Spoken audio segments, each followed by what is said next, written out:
Naam, Ibnul Qayyim rahimahullah, beliau menjelaskan kalau seseorang bermaksiat kepada Allah Azza wa Jal, maka akan terputus hubungan dia dengan Allah Subhanahu wa ta'ala.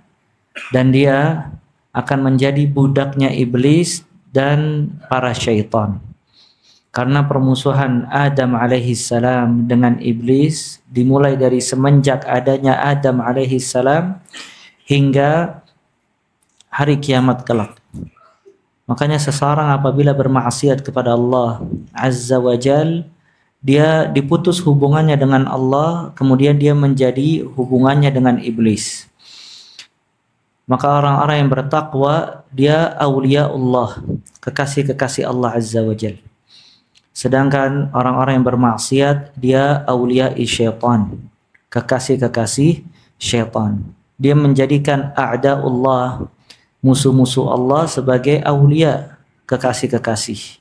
Karena dia tunduk dan patuh kepada iblis dan meninggalkan perintah Allah Subhanahu wa ta'ala. Ya, Allah Ta'ala berfirman bahwasanya iblis ini adu, musuh. Inna syaitana lakum aduwwun fattakhidhuhu aduwwa. Sesungguhnya syaitan bagi kalian itu musuh, maka jadikanlah dia sebagai musuh. Innama yad'u hizbahu liyakunu min ashabis sa'ir. Dia menyuruh pengikut-pengikutnya agar menjadi penghuni api neraka. Maka kalau Allah Ta'ala telah menyatakan iblis dan bala tentaranya sebagai a'da, musuh-musuh, kemudian manusia mentaati perintah mereka, maka dia menjadi budaknya iblis, para syaitan, dan diputus hubungan dia dengan Allah Subhanahu wa ta'ala. Ya, makanya seseorang mesti banyak beristi'adzah, meminta tolong kepada Allah dan meminta perlindungan dari godaan syaitan dan juga godaan iblis. Ya. A'udzu bika min hamazati syayatin wa a'udzu bika rabbi ayahdurun. Aku berlindung kepada Engkau ya Allah dari tipu daya iblis, seruan-seruan iblis, dan aku berlindung kepadamu dari kedatangan mereka.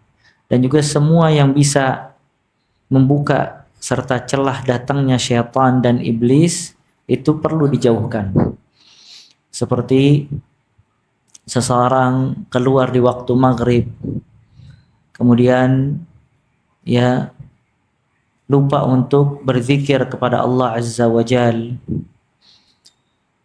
sering meluapkan emosi, kurang beristighfar, semua pintu dan celah untuk masuknya syaitan dan syaitan menggoda manusia itu ditutup. Dan pintu paling terbesar syaitan masuk untuk menggoda manusia itu pintu al-jahl, pintu kebodohan.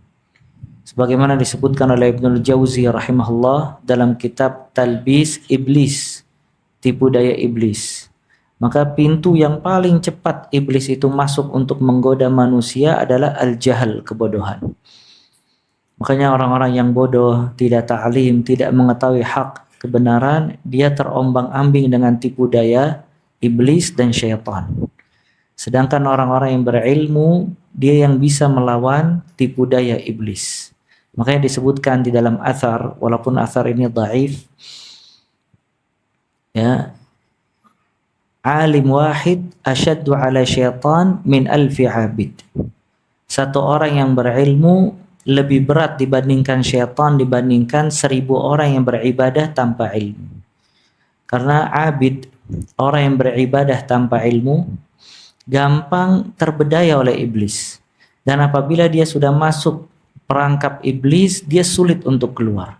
Beda dengan orang yang berilmu. Orang yang berilmu apabila dia berbuat maksiat, dia tahu apa yang harus dia lakukan. Bersegera bertaubat kepada Allah Azza wa Jalla. Orang yang berilmu, seburuk apapun yang dia lakukan dari maksiat, dia tidak mengecilkan rahmat Allah Azza wa Jalla. Kemudian kalau misalnya ada dosa-dosa yang berkaitan dengan kafarah, dia membayar kafarah tersebut. Ya, dan seterusnya. Makanya alim, orang yang berilmu, lebih berat bagi iblis dibandingkan alfu abid, 1000 orang yang beribadah tanpa ilmu. Karena orang yang beribadah tanpa ilmu, dia dibangun di atas jahil, kebodohan, dia gampang ditipu oleh iblis dan gampang ditipu oleh syaitan. Nah,